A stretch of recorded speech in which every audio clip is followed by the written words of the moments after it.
In the last presentation, we saw the definition of Python programming. Now we are ready to understand what is a compiler. So without any further delay, let's get started and let's see all the topics of this presentation one by one. There are only two topics we need to cover in this presentation. The first topic is why do we need a translator, and the second topic is what is a compiler. We'll first try to understand why do we need a translator. A translator is needed and there is a strong reason behind this. Generally, a computer program is written using a high-level programming language. A high-level programming language is a language which we humans can understand better. On the other hand, a low-level programming language is a language which machines can understand better. We only know the high-level programming language very well, like C, C++, Java, Python. These are all high-level programming languages. The problem is that only humans are capable to understand these languages and machines cannot understand these languages. This is the reason why we need a translator. Machines can only understand the language of zeros and ones. They cannot understand high-level programming languages. You can understand that there is a communication gap between humans and machines. Humans are capable of understanding high-level programming languages. On the other hand, machines are capable of understanding low-level language or binary language. So this is the reason why we need a translator. A translator is a piece of software which converts a high-level language code to the binary language code which machines can understand. So the job of translator is to convert a high-level language code to the binary language code which machines eventually can understand better. So we want our machines to understand the language, the things that we want them to convey. This is the reason we need a translator. As we know machines cannot understand high-level language, we need a translator to convert the high-level language code to the binary language code which machines eventually can understand. So now you know why do we need a translator. There is one more thing I would like to tell you. There are two types of translators. One is called compiler and the other one is called interpreter. In this presentation, we will try to understand what is a compiler. In the next presentation, we will understand what is an interpreter and we will try to understand the differences between the two. We will understand these two topics in detail. First, in this presentation, we will try to understand what is a compiler. Now, let's see what is a compiler. A compiler is a complex piece of software whose job is to convert source code to machine understandable code or binary code in one go. So a compiler is a piece of software. This is first thing. Many people have this confusion that compiler is a hardware. No, compiler is a software, and that too a complex piece of software. It is very complex, it has a lot of functionality, but the good thing is that we don't have to understand each and every detail about compiler, because understanding all those details is out of the scope of this course. A compiler is a complex piece of software whose job is to convert source code, that is code we humans can understand, to machine understandable code or binary code. This means the code which machine can understand. So it converts source code to machine code in one go. Now this is also important to understand, and in order to understand the meaning of this entire definition, I would like to give you one example to help demonstrate how compiler works. Let's say that this is my machine and this is my friend's machine. In my machine, I have written this code, which is a C programming code. Hash include stdio.h, int main, int sum, a equal to 10, b equal to 20, sum equal to a plus b, and then I have a printf function which is used to print sum on the screen. Now here, I am trying to calculate the sum of a and b. We know that a is 10 and b is 20. Therefore, the sum must be 30 because 10 plus 20 is 30. So eventually I want to print sum on the screen, which means I want to print 30 on the screen. So with the help of this program, we will get the output 30. Now you might be wondering, this course is all about Python. So why I took a C programming code? The reason is pretty simple. C programming language is a compiled programming language. This means it uses compiler for its translation. And as we are talking about compiler in this presentation, we need to consider a compiled programming language. And this is the reason why I took a C programming code. I hope now it is clear to you. So I have written this C programming code, and what I want to do now, I want to provide this code to compiler. This means I want to compile this code. Before running this code, it is important to compile this code so that compiler will first translate this code to machine executable code. Eventually, that executable code will run on machine and machine will perform the task. That is what we want. So let's provide this code to the compiler and let's see what compiler will produce. If we provide this code to compiler, compiler in return will produce an executable code. This code is called an executable code because we can directly run this code on our machine. We need to understand that this is called executable, and if my machine is a Windows machine, then my executable should have an extension .exe. Understand this thing.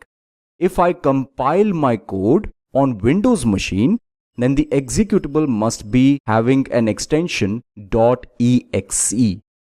If let's say my machine is a Mac machine, and if I compile this code on Mac machine, then I will get an executable with .app extension. So extension matters because this code is capable of running on Windows machines only if the extension is .exe. If the extension is .app, then the code is capable of running on Mac machine. So let's say that my machine is a Windows machine, then in that case the executable must have a .exe extension, and this code is capable of running on Windows machines only. Now let's say that my friend's machine is also a Windows machine, and what I'll do? I'll provide this code to my friend and I'll ask him to execute this code. This means I want that my friend should run this code. Then after running this code, we'll get this output, that is 30. Note this, that I have compiled the code in a different machine, in my machine, and we are running the code in a different machine. Compilation means that the code will get converted to executable, and eventually we can provide this executable to any machine, and any machine is capable of running this code. Now one thing that we need to remember is that if we compile the code on Windows machine, then we will get an executable with .exe extension. So note this, that this executable is capable of running on any Windows machine. I'm saying any Windows machine. My friend should have a Windows machine in order to run this code. And I'm assuming this, that my friend's machine is also a Windows machine, so he can run this code. And after running the code, he will get this output, that is 30. I hope now it is clear to you. Now I would like to take you to the IDE or Integrated Development Environment, where we will compile this code and we will see the executable. Precisely, I will take you to the CodeBlocks IDE, where we will compile this C program. So let's move to the CodeBlocks IDE. Now we are in CodeBlocks IDE, and you can observe the same C program, and the file name is sum.c. Now this file is available in C programs folder, and I want to show that C programs folder to you. So let me take you to that C programs folder, which is available in my desktop. Now we are in my desktop, and here we have the C programs folder. Let's open this folder. In this folder, we have the sum.c file. We can always check the extension of this file by right-clicking on this and then clicking on Properties. You can observe this is C source file and the extension is .c. This is the same file where we have our C program. Let's click on OK and let's get back to our IDE. You might have observed this already, that in this C program I have added two lines, #include conio.h and getch. Getch function is needed, and for this I need to include this header file conio.h because getch function is available in this header file only. Now this getch function is needed to hold the screen of the executable. After compiling this code, we will get an executable. We know this already. Now, that executable will get stored in the same folder where this sum.c is stored. That is, we will get an executable in C programs folder. If we double click on that executable, this means if we run that executable, we would be able to see the screen of the executable only for few seconds and then it will go away. In order to hold the screen, we need this getCh function. GetCh means get character. This function allows user to enter the character on the screen, that is on the executable screen. So this function holds the screen until user enters a character. Now it could be any character. It could be enter also. So it depends upon the user. You will see in a moment that how we can run that executable, and we will observe a blinking cursor which asks us to enter some character. So now let's compile this code and let's see whether the executable is available in the same folder or not. Let's click on this build. We need to click this build. Build means compile. Okay, so let's click on this build. Now the build is successful, which means compilation is successful. There is no error as you can observe. 0 errors, 0 warnings. Now let's get back to the same folder. You can observe that there are two more files in this folder. This is sum.exe file and this is sum.o file. This file is an object file and we don't have to worry about this at this moment. What we need to consider at this moment is this sum.exe file. This is our executable which we can run on any Windows machine. You can check the extension of this file by right-clicking on this and then clicking on Properties. Here we can observe that this file has extension .exe. Let's click on OK. And now let's run this file by double-clicking it. You can observe the output is 30 and there is one blinking cursor here. It is asking a character from us. Let's say I provided it a character H. Observe that the screen is closed. So after providing the character, the executable will go away. So in this way we can run our executable and we can provide this executable to any Windows machine. Now any Windows machine is capable of running this executable. I can provide this executable to my friend as my friend has Windows machine, so he can run this executable without the need of this .c file. Now he will not compile this file.